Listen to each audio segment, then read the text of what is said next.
En el año 1982 formé parte del Grupo de Artillería Aerotransportado 4, que es una unidad de artillería paracaidista que se encuentra en la provincia de Córdoba, que fue la única unidad de la provincia de Córdoba que participó del conflicto de Malvinas.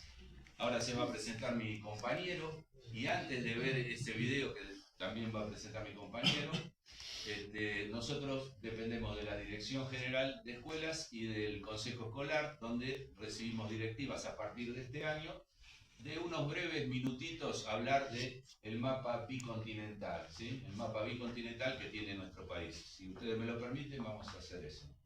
Bueno, buenos días a todos. Gracias por la invitación, Cecilia, Dire.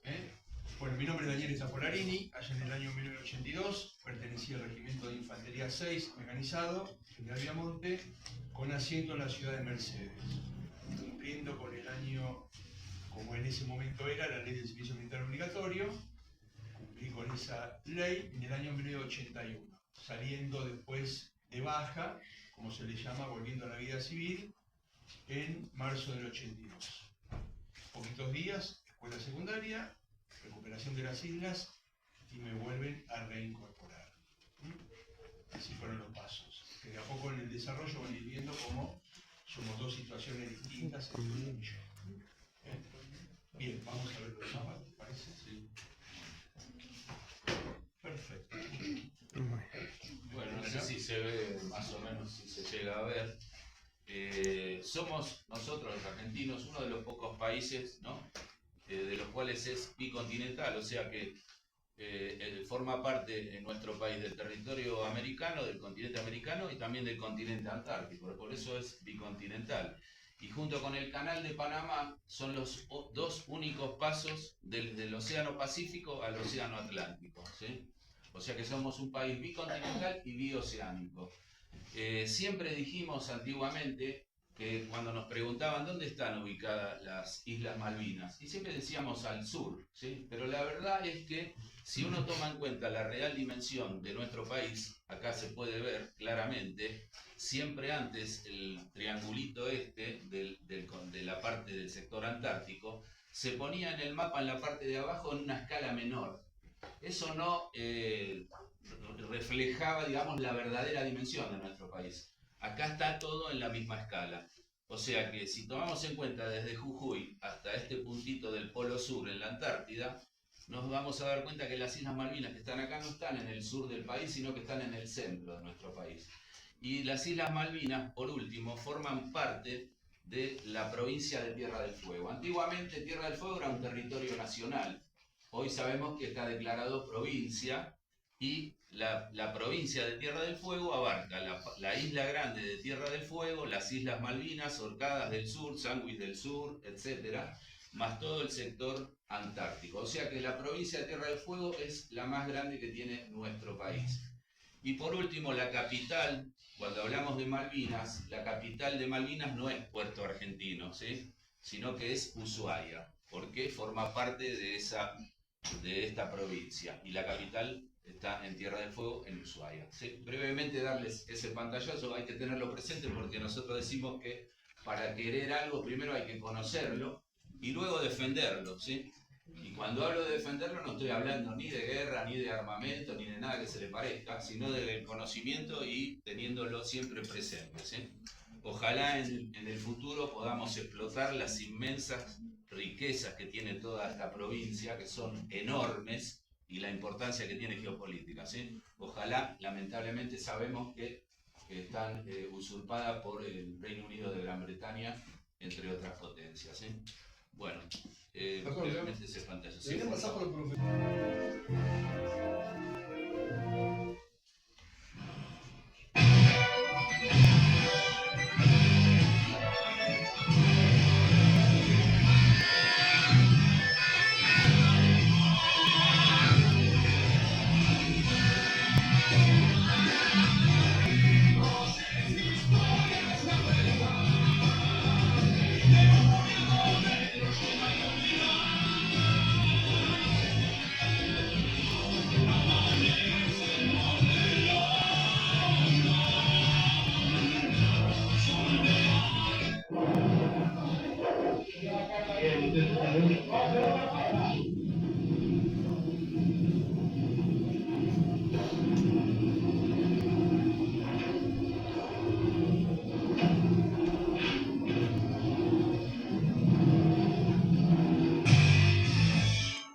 Terminada la guerra, con secuelas que ningún gobierno hasta la fecha pudo dar por solucionadas. Y hoy, los excombatientes veteranos de guerra son los que defienden la soberanía de nuestras islas, desde la vivencia y transmisión a las generaciones venideras, desde el programa Malvinas en las escuelas. Primero y principal, agradecer la atención y el respeto que han puesto en estos minutitos y como para empezar el tema, digamos, siempre el video marca un punto donde, para el público, siempre tenemos en cuenta con mi compañero Tony, que antes de continuar, somos muy agradecidos, nada más ni nada menos, ¿a quiénes? A los verdaderos héroes que nosotros consideramos en el ambiente de los veteranos. ¿Quiénes son los verdaderos héroes? Nada más ni nada menos que los 632 caídos que tuvo nuestro país en el conflicto de Malvinas. O sea que para esos héroes 632, le dimos un fuerte aplauso.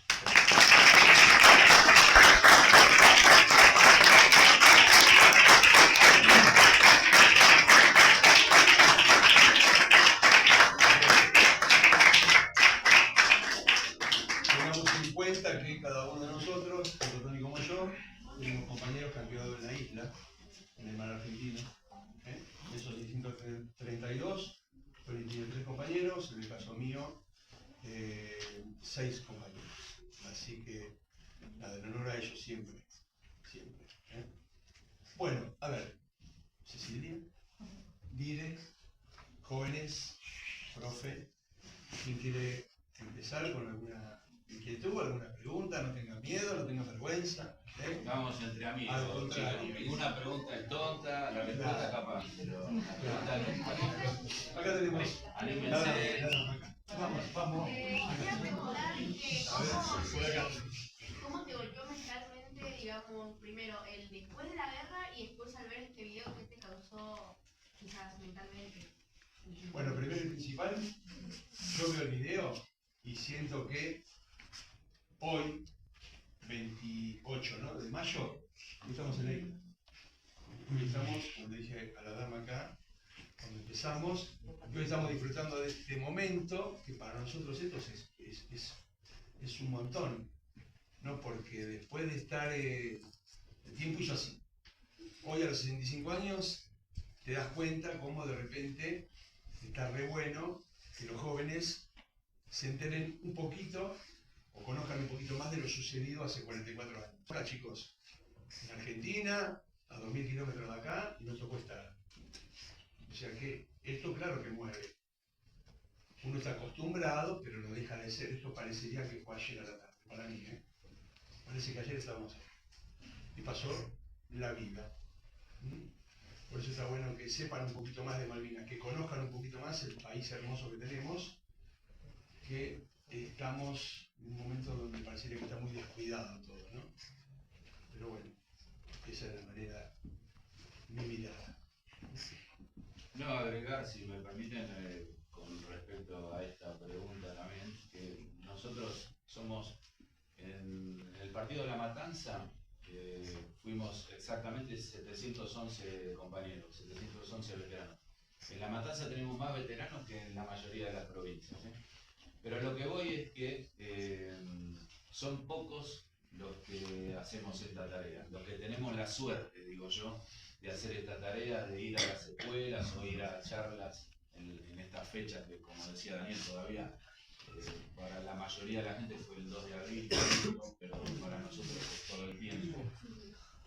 Son pocos los que tienen la suerte de comentarlo, de hablarlo. Nosotros estamos, te diría que acostumbrados a esta dinámica, y si bien no es lo que nosotros buscamos, por lo menos en mi caso personal, a mí también de alguna manera es un poquito terapéutico, ¿no? Porque sabemos que dejemos de lado lo que es un trauma de una guerra, pero puede ser un trauma de, no sé, de un accidente, la muerte de un familiar, algún ser querido, etc. Y lo mejor que puede pasar ante una situación de este tipo, ante un tipo de trauma, es hablarlo, ¿sí? Nosotros decimos que cuando lo hablamos, descargamos un poco esa mochila que todos tenemos, ¿no?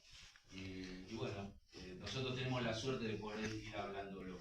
En el caso nuestro en particular, creo que hablo por los dos cuando digo que nos hace bien, ¿sí? Esa situación, si bien nos retrotrae a esa época, de alguna manera nos sirve como para decir, ahí va haciendo esa mochila, ¿no?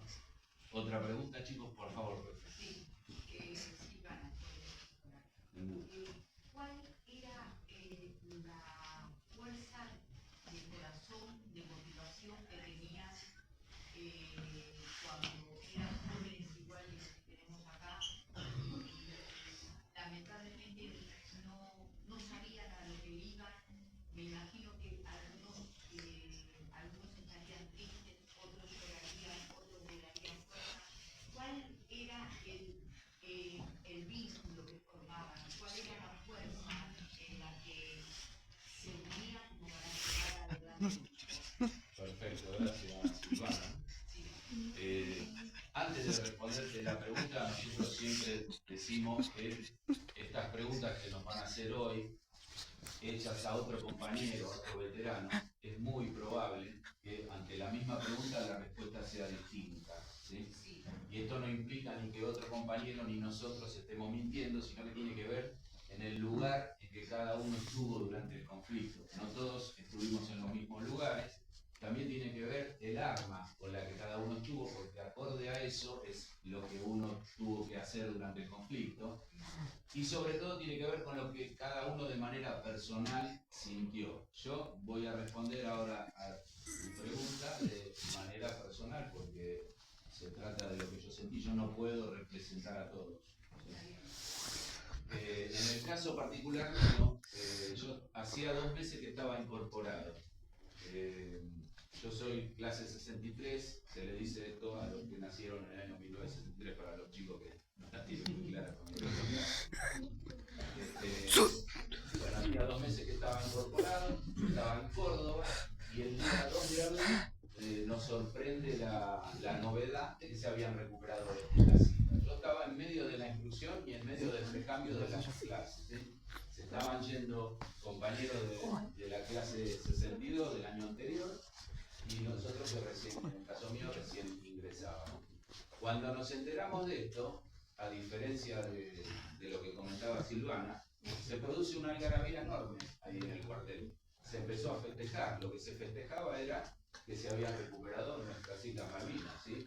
No se festejaba nada que tenga que ver con la dictadura, etcétera, etcétera. Se festejaba la recuperación de nuestras islas. Y se vivió, se vivió de una manera, con una algarabía enorme, la gran mayoría, cantando canciones a veces como tipo de la cancha, ¿no? De a los ingleses los vamos a reventar, la reina esto, ¿no? El principito aquello, todo como las palabras en el medio, ese tipo de canciones, así lo vivimos nosotros, festejamos.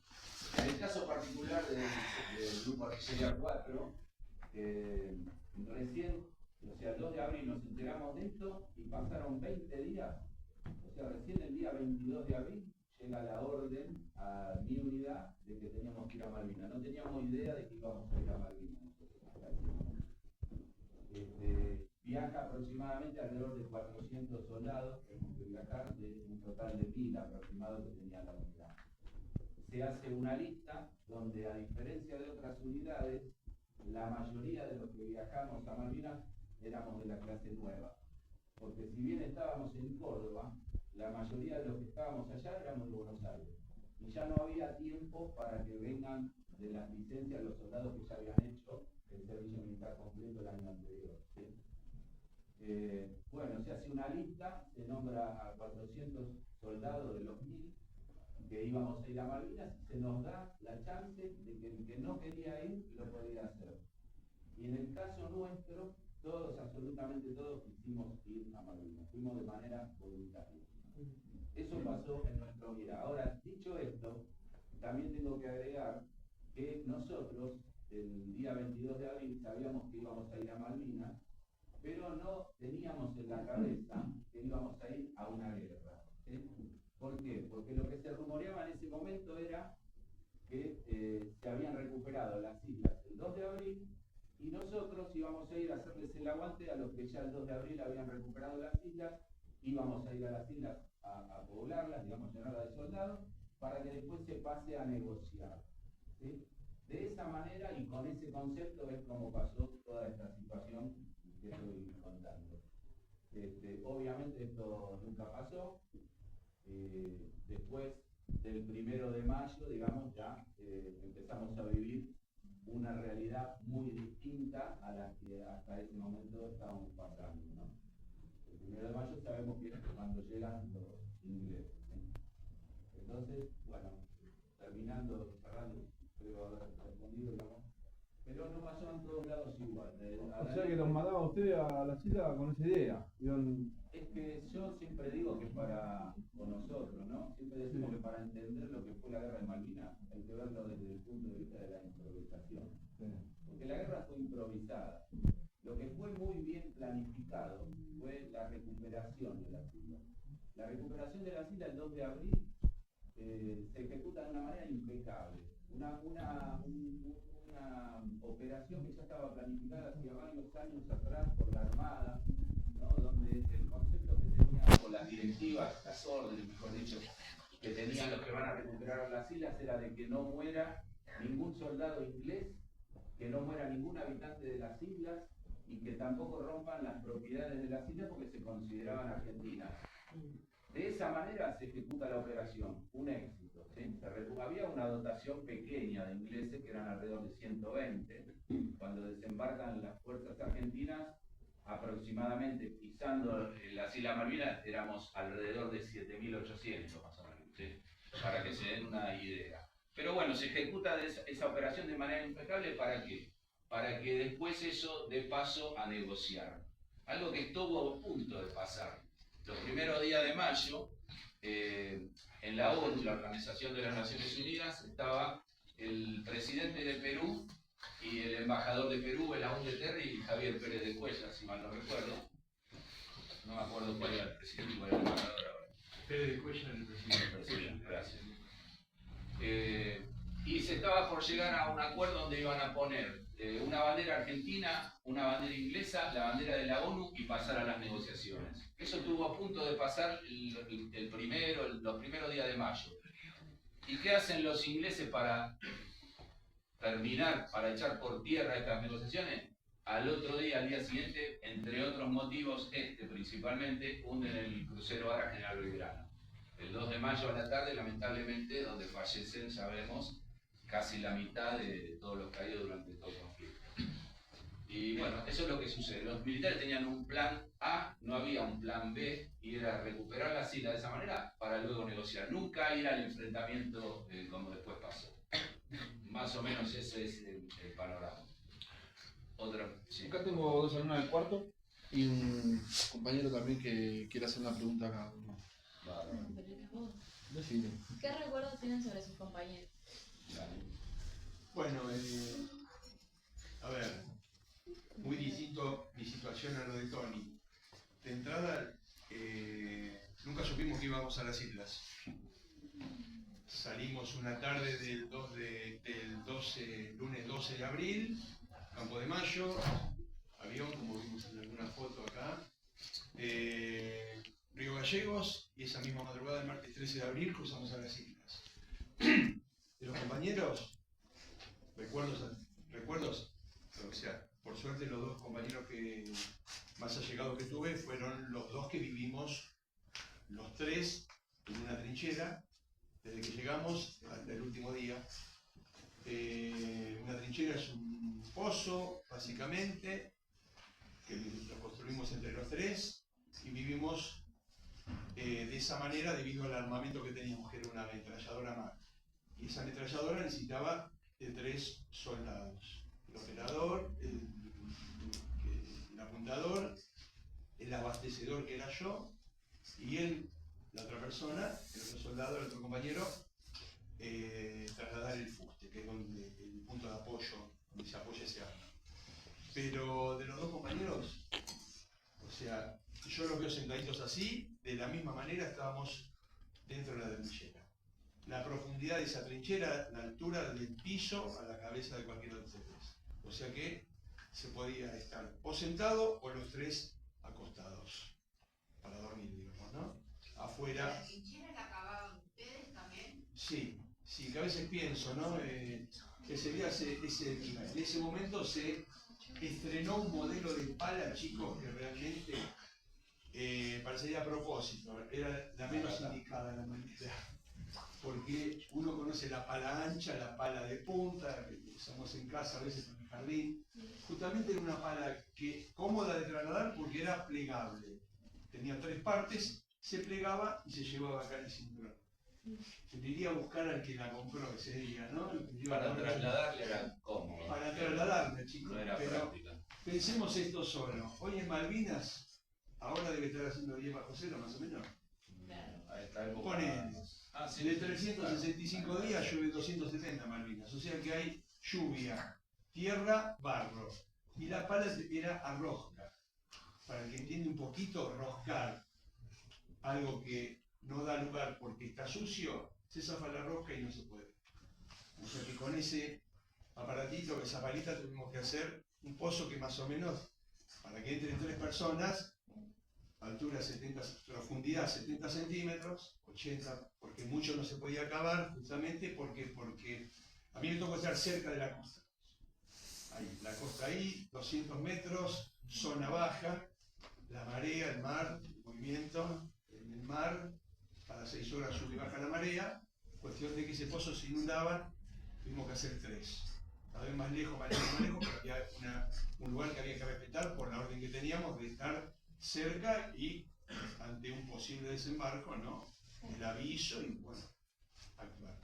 La suerte mía, y siempre digo que fue estar en el lugar, de repente, estar en primera línea siempre, y los ingleses sabiendo que siempre digo el apoyo, ¿no? Que tuvieron de parte de satélites americanos, información a los ingleses, y sabían que esa zona estaba, por decir de alguna manera, reforzada, fortificada, y ellos cuando desembarcan lo hacen, como vieron en el video, en San Carlos, por el estrecho San Carlos, recorrieron 80 kilómetros, hicieron 80 kilómetros más, pero vieron que esa zona era la más débil, digamos. Volviendo a los compañeros, chicos, hasta el día de hoy, con esas 2 personas, nos seguimos hablando, en cualquier momento del año, mes o día, y bueno, ellos 2 están bien, por suerte. Y bueno, fue la amistad que salió en ese momento, en ese horror, hasta el día de hoy, perdura. Acá también, uno de los estudiantes del tercer año de historia, que estuvimos trabajando en Malvinas, hace un rato mencionaba lo de que estaban ganando, ¿no? Se habían recuperado las Malvinas, y quería preguntar. ¿Sí? ¿Por qué los medios de comunicación comunicaban que estaban ganando? ¿Qué fin tenían? El tema de del manejo de la información, esto es algo que pasa en absolutamente todas las guerras, ¿no? Se dice que la primera víctima de toda guerra es la verdad, y eso es cierto. Mismo ahora ustedes, si prestan atención a lo que está pasando con Ucrania y Rusia, Irán, Estados Unidos, depende de dónde venga la información es lo que les van a decir, ¿sí? Tengan en cuenta y acuérdense, chicos, que estábamos en una dictadura, tanto los medios gráficos, televisivos, radiales, etcétera, estaban manipulados por la dictadura militar. Entonces, lo que siempre se trata cuando hay un conflicto armado es de mantener alta la moral de la población, ¿sí? Si había noticias, digamos, que iban en contra de eso, las minimizaban o directamente no las decían. Y después, si había alguna cosa destacable para ellos a su criterio de decirlo, decían. Por eso se manipulaba. En el caso particular del manejo de la información en esos días, creo que la Junta Militar exageró ya demasiado lo que fue todo este tipo de informaciones. Por eso la gente, el 14 de junio, cuando finaliza que se produce el cese de hostilidades, se sorprende, ¿no? Porque en todos lados estaban viendo que íbamos ganando, etcétera, etcétera, y se produce una desilusión enorme, producto justamente de ese manejo exagerado, ¿no? de manipular la información. Pero es algo que, guste o no guste, digamos, pasa siempre. En mayor o menor medida, siempre la información en los conflictos armados es manipulada y depende de dónde venga es lo que van a escuchar. Esto es así, es una realidad, no solo en la guerra de Malvinas, digamos, pasa en todas las guerras. Estaba hablando de la trinchera y demás, de lo preparaban para hacer trinchera, ustedes tenían que por eso prepararse Me sale una sonrisa, perdón, ¿no? Porque el tema amerita un cierto ambiente, pero hay que poner una sonrisa siempre. Se entendió que Tony entró 2 meses antes. Bueno, totalmente opuesto a lo mío. Yo hice la colimba del año 1981, todo el año hasta primeros días de marzo del 82. Ustedes van a pensar, bueno, Dani, estabas re pillo, te pegabas a todo, tirabas con todo, preparado para todo. Nada de eso. Nada de eso. Pero nada, cero. Yo pensaba, bueno, el fútbol, estudiar, con 21 años fui a Malvinas, pero digo esto, hoy por hoy agradecido, no por el hecho de estar hoy acá, en este momento. Pero nada, no, nada. Nosotros nunca supimos que íbamos a las islas. Nos enteramos esa madrugada cuando cruzamos del continente a la isla, nada más. Cuando hablamos del regreso, desde la partida hasta el regreso, siento que fue, como bien dijo Tony antes, la improvisación o la enésima potencia. Normalmente la improvisación terminaba improvisando. ¿Cómo fue el trato de los oficiales de alto rango con ustedes y dónde estaban? ¿Estaban en el frente? ¿O qué rango tuvo con ustedes? Hay que, o sea, perdón por repetirlo, pero creo que amerita decirlo otra vez, ¿no? No a todos nos pasó lo mismo. No se puede nunca generalizar con ninguna pregunta, porque todos estuvimos en distintos lugares con distintas personas. Claro. Daniel ahora, si quieren, va a responder esa pregunta y yo te respondo en el caso mío. En el caso ¿Viste que vos mencionaste la dictadura? ¿Ustedes sintieron la dictadura en la isla o no? No, hay que tener en cuenta que, o sea, yo, por ejemplo, hice toda la secundaria bajo la dictadura, o sea, para mí era normal, digamos, lo que pasaba. Y después nosotros no sabíamos nada, o sea, yo, primero que estaba en otro, ¿no? 15 años, 14, 17.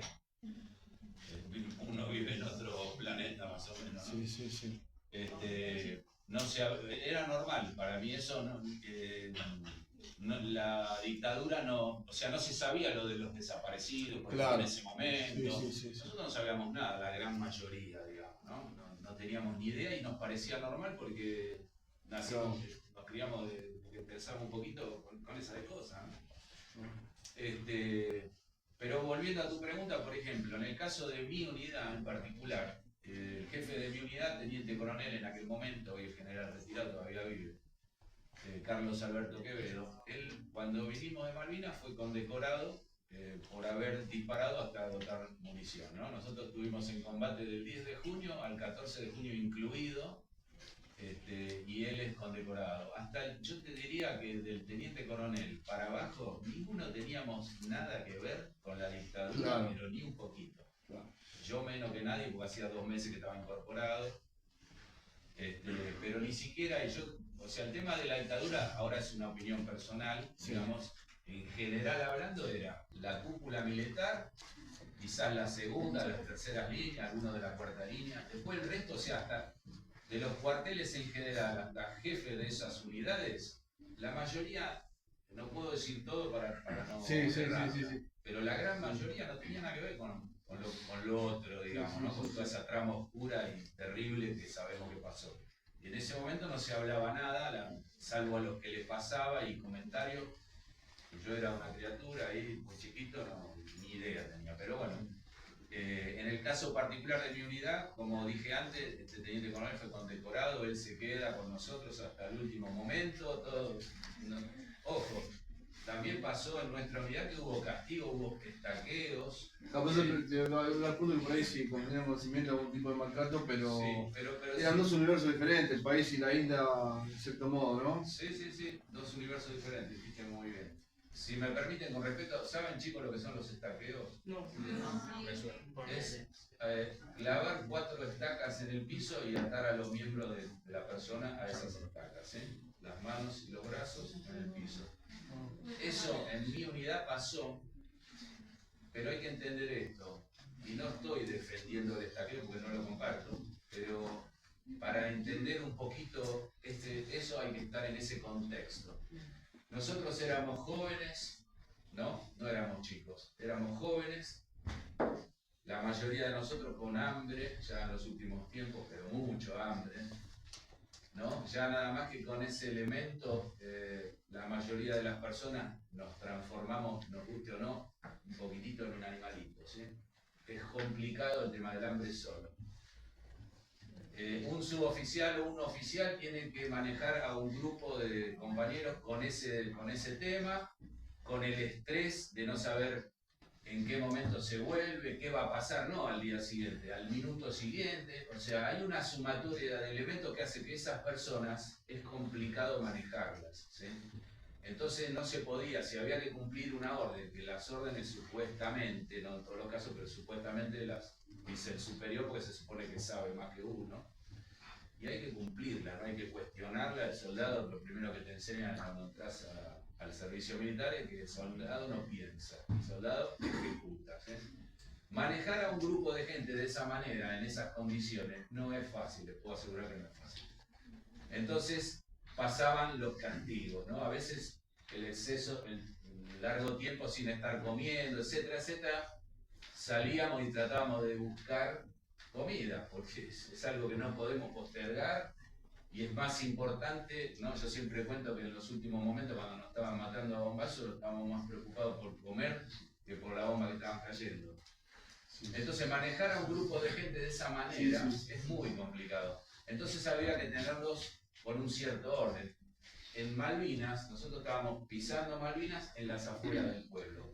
En Malvinas no había ahí calabozo. O sea, si estábamos en el cuartel, uno hace una macana y dice, bueno, 3 horas en el calabozo, un día en el calabozo. Allá no había calabozo, era estaquear.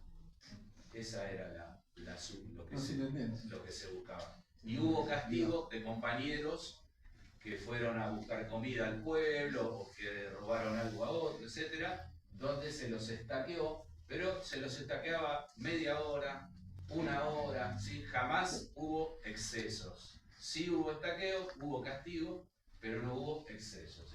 Eso es lo que quiero aclarar. Pero, como dije al principio, nunca me había quedado claro esa situación que está ahí, porque cuando el instinto supera la razón, es que hay un punto donde pasa. predomina el caos y hay que estar liderando y no, tampoco comparto el castigo, pero en tratar a alguien y estaquearlo hay una diferencia, pero bueno, también nos conocía esto de que pasó esto y lo del castigo para los demás. Sí, como para que cumplan. Pero, sí, el hambre no tiene límite. No tiene límite. Eso es Acá, una cosa acá mi muy... amigo quiere hacer una pregunta. Por favor. Son 2 preguntitas a tu amigo. En los momentos en donde más se querían rendir, donde querían tirar la toalla, podría ser en general o opinión propia. ¿Qué era lo que los sostenía tanto como para poder seguir adelante y cómo se unían tanto con sus compañeros como para poder seguir? ¿Qué era lo que los sostenía todavía? Las cartas. Las Las que cartas. las que llegaban. Sí. Muchas llegaron. Hay un Tuve tema. suerte de que... Bueno, partamos algo. Ustedes Bien llegan los todavía ingleses, el 1 de mayo, implantan un bloqueo aéreo y naval. Entonces todo lo que cruzaba del continente a la isla pasó a perder frecuencia. Los Hércules, los aviones de la Fuerza Aérea, del Ejército, por ejemplo, los Hércules justamente son los que se ocupaban de cruzar a la isla, cartas, alimentos, municiones, todo lo que se iba o se necesitaba en la isla. A partir del 1 de mayo eso pasó a ser menos frecuente, pero... Y las cartas de las familias que no llegaban, esa mínima esperanza como de decir, me llegó esta carta, voy a seguir y luchar por llegar a casa. Bueno, Cuando ya no llegaban esas cartas. claro, o sea, por eso como dijo bien Tony antes, cada uno tiene una historia. Yo habré recibido 18 cartas, te digo así estimado, 18 o 20 cartas. Y siempre digo, ¿no? A tu casa llega el cartero, toca el timbre y salís y te la da. Pensá esto solo al revés, que tu mamá te escribe, vos estás en el medio de la nada, encontrar el regimiento, la compañía, la sección, el grupo y el pozo. Era un milagro. Un milagro. Entonces, esos aviones que cruzaban llevaban medicamentos, llevaban un montón de cosas. Y también llevaban una cierta cantidad de cartas. Y después alguien se iba a ocupar de buscar al soldado en el lugar. Los chicos de las escuelas primarias que le escribían a un soldado argentino, debo tener 1 o 2. El resto familia, amigos, de la escuela. Yo estaba en la escuela técnica haciendo el último año de colegio industrial. 4 renglones cada uno, en el medio de la nada. En ese infierno era, de acá yo me voy. Eso me están esperando. Sí. Me están esperando. El objetivo era, me están esperando. Y los 2 que tenían al lado, que eran 2 leones. Yo siempre digo que no hago asado, no sé cocinar. Y me tocó uno, Eduardo, que le dabas esto y así yo no. Sin fuego. ¿Me entendés? O sea, parecería que el de arriba Yo sabía que te quería preguntar si podían compartir alguna anécdota. Una anécdota que recuerden con calidez del lugar que se hayan traído, lo que vos me decís, Bueno, para que no sea todo, viste, Chicos. tan violento y. Mañana cumple mi mamá 90 años. Mañana. Me quiere ganar a mí. Sí. Mañana. Les cuento, 29 de mayo en la isla. A la mañana viene Raúl y me dice, Dani, ¿sabes qué? Hoy cumpleaños mi hermana. Digo, hoy cumpleaños mi vieja. Ah, mira, a la mañana, temprano. O sea, no pasaba nada todavía, pero de golpe podía pasar todo. Bueno, cuestión de que hacíamos algunas diabluras, ¿no? Por ejemplo, escaparse al pueblo a buscar lo que sea, como dijo Tony antes. Lo que sea, galletita, lo que sea. Bueno, cuestión, me escapo al pueblo y consigo un paquete de leche en polvo, que les juro que después de Malvinas nunca más tomé leche en polvo. Y aparezco con una leche en polvo. Raúl, por otro lado, se escapa y consigue, para los grandes, 2 barritas de chocolate águila. ¿Está bien? El paraíso. Iba a haber chocolate a las 5 de la tarde seguro. Pero no solo eso, aparece Eduardo, me dice, dale, te está buscando el suboficial así. ¿Por qué? Porque al no haber comida, se repartía, o sea, los militares repartían, los jefes repartían cigarrillos. Yo no, siempre jugué al fútbol, 0 cigarrillos, guardaba cigarrillos. Viene un suboficial, patea así el techo que teníamos de la trinchera, 3 chapas que conseguimos por ahí. ¿Tafolarini, ¿tiene cigarrillos? Sí, y saco por el agujero del techo 3 cigarrillos. Automáticamente, 3. No empanadas, cigarrillos. 3. Y el tipo hace así y baja por el mismo agujero un pato. Ya está. Eduardo, a las 5 estábamos tomando el chocolate y a las 10, 11. Qué día tan especial, digamos, ¿no? Y La guerra. O sea, ¿Cuánto era como masticar goma eva? algo así. Porque pensemos esto, no se podía hacer fuego para que no haya humo, ¿no? Todo en una trinchera. Entonces los franceses así estaba escrito. Pero más que nada por el cumpleaños también, o sea, lo tomaron Todo. No, el que trajo el pato no sabía nada. no tenía ninguna Qué bueno. Una Coca-Cola helada en el desierto. Digo, la primera Coca-Cola que tomé en la vida fue la latita que hoy compramos del chino, decía Coque, y abajo decía Madinusa. Entonces explícame cómo, ¿no? Cosas que vos decís, usa. ¿Por qué? Y bueno. Bueno, vamos con Ahí había una pregunta, levantó la esa. ¿Cuántos? En el caso mío llegamos el 23 de abril y hasta el 14 de junio, aproximadamente casi un poquito menos de 2 meses. Y vos creo que llegaste unos días antes. Yo llegué el martes 13 de abril y me volví a encontrar con la familia el día 22 de junio. Después del 14 estuvimos prisioneros en un galpón grande que los kelpers, los habitantes de las islas lo usaban para esquila. ¿Vos viste en el galpón donde estaba la bomba en el techo? ¿Cómo? ¿Vos viste en el galpón donde estaba la bomba en el techo que me habían contado? Hay un caso de un combatiente Hugo, no me acuerdo el apellido, que comenta que la cabeza porque dice que cuando todos los prisioneros estuvieron, los encerraban en un galpón hasta que no, los trasladaban y había bombas sin detonar en el techo. Cuando todavía los argentinos no sabían que estaban escondidos ahí, tranquilamente podían atacar y esa situación. En el caso nuestro, fuimos a unos galpones que los ingleses habían puesto, eran galpones que los usaban para esquilar a las ovejas, ¿no? Para la lana, y ellos habían puesto en inglés, ¿no? Prisioneros de guerra, ahí escrito así nomás. Para que pasaran la noche, porque los sacaban, los tenían afuera, me dicen. Los tenían afuera, la chanchería, como decían los lugares, Sí, que eran como unos chiqueros, así, estaban todos parados ahí. Algunos, por eso digo que no todos estuvimos de la misma manera. Claro. En el caso nuestro estuvimos en esos galpones 2 días aproximadamente y después, en el caso mío, volvimos como prisionero también en el Canberra, ¿no? Que era un crucero de lujo en esa época. que los ingleses lo usaban para transporte de tropas, etc. Ahí estuvimos 4 o 5 días como prisioneros hasta que bajamos en Puerto Madryn, en el caso nuestro.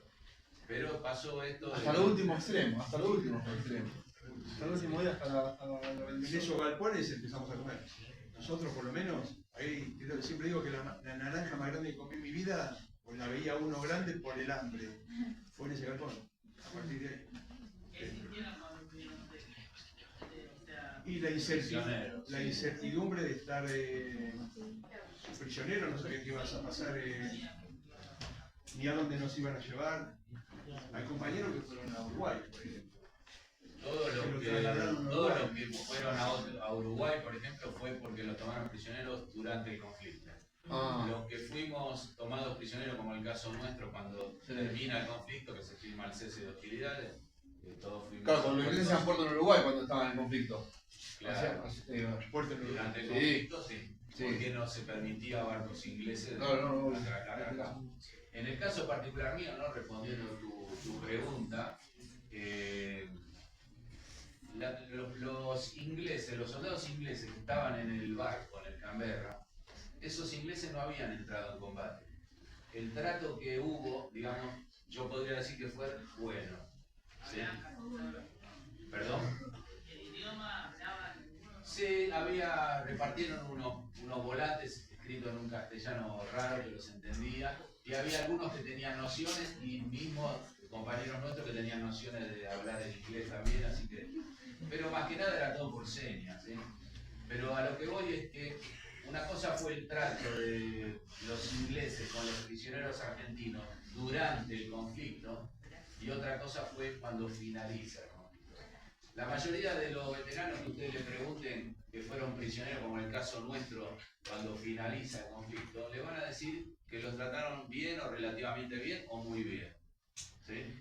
Y como les decía antes, por ejemplo, los ingleses que estaban en el Canberra, ellos no habían entrado en el combate, ellos no tenían esa carga emocional de lo que sucede, digamos, lamentablemente en los combates. Entonces el trato era distinto. Nosotros, el primer día que estuvimos en ese barco, nos hicieron desnudar a todos, poner en fila, acostados en el piso boca abajo, y si alguno quería decir algo o ir al baño, etcétera, tenía que levantar la mano y esperar. Eso fue el primer día. Y después de eso nos devuelven la ropa porque se aseguraron de que no tengamos absolutamente nada encima. Sacamos todo, hasta las cartas, todo, no pierde nada, ¿no? No, las cartas las dejaron. Lo único que yo tenía... lo único que hacía las cartas, Yo me había traído esquirlas, Project Pi, lo de proyectil, eso sacaron todo. Todo lo que era mental, afuera, incluso el cinturón, correaje y cordones. Solo la ropa. Controlaban las cartas y se las dejaron. Las cartas sí. Tenías que negociar ahí. El primer día de esa manera. Y después de eso, nada que ver. Nos dieron un papel donde decía que teníamos derecho a un desayuno, un almuerzo, que podíamos caminar por la cubierta. Se hablaba del Mundial 82 en ese momento que se estaba jugando en España. Bien, la verdad que el que se queja, digamos, porque quiere. En el caso de los que fuimos prisioneros, digamos, cuando finalizó el conflicto. Ahora, durante el conflicto, los ingleses infringieron muchas normas que están establecidas en las convenciones de Ginebra, como por ejemplo hacer trabajar a los prisioneros, ¿no? Y cuando digo trabajar tiene que ver con traslado de proyectiles, etc. En el caso particular mío también de juntar compañeros caídos cuando finaliza el conflicto, eso lo tendrían que haber hecho los ingleses. Eso está prohibido por la Convención de Ginebra, pero eso pasó. De la misma manera que también infringieron normas como por ejemplo con ciertos armamentos de disparar bombas de tipo beluga, se llaman, o bombas racimo, que explotan antes de caer, o disparar o tirar granadas de fósforo blanco. Eso está todo prohibido por la Convención de Ginebra, eso los ingleses lamentablemente infringieron esa norma. Y respetaron, por ejemplo, porque no todo fue negro ni todo fue blanco, ¿sí? Respetaron, por ejemplo, el hecho de que cuando se hunde el crucero Ara General Belgrano, los ingleses no van a atacar a los que están rescatando a los sobrevivientes. Eso no pasa, eso estaría prohibido, está prohibido por la Convención de Ginebra, eso no pasó, por ejemplo, ¿sí? Tampoco dispararon, nosotros a la noche lo único, uno miraba para el lado del mar, y lo único que se veía iluminado era el almirante Irizar, que en el año 82 el almirante Irizar fue transformado en un buque sanitario u hospital. Era lo único que se veía, que estaba pintado todo de blanco con las cruces rojas e iluminado, ¿sí? Y eso no lo atacaron nunca, ¿no?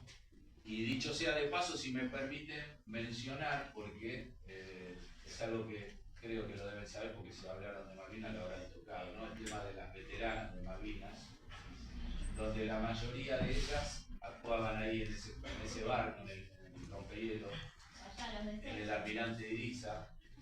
Ellas actuaban como administrativas, enfermeras, instrumentistas, etc. Son alrededor de 16 a 18, que lamentablemente fueron de manera muy tardía reconocidas, ¿sí?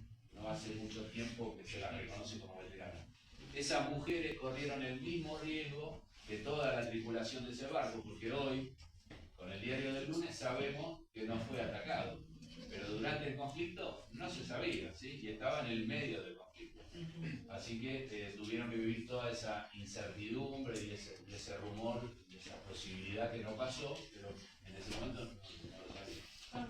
¿Hubo algún